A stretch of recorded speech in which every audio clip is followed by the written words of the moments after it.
sino ba si Sir Tonsi before magkaroon ng mga iba't ibang business na hinahawakan ngayon?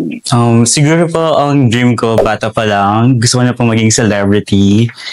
Like, nag-join po ako ng mga acting workshop, theater, modeling, and right now, ginagawa ko pa rin po siya.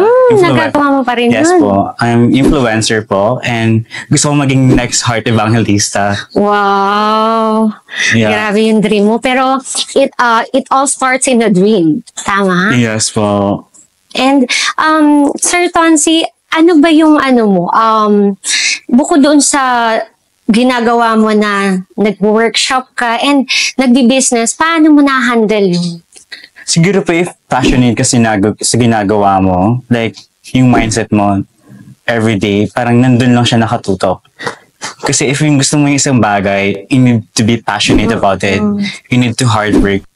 Kasi kung hindi mo siya gagawin hardworking, walang mangyayari sa'yo. So, ibig sabihin, kailangan mo rin mag-focus? Yes po, focus po. And then, kailangan mo din bitawan yung mga dati mong ginagawa na hindi naman dapat ginagawa. Ilang taong ka na ba ngayon? I'm 22 years old po. Grabe, batang-bata, pero CEO na. 3 po. 23 years old. So, before ka maging CEO, may nag-guide ba sa'yo? My parents po, my dad and my mom po.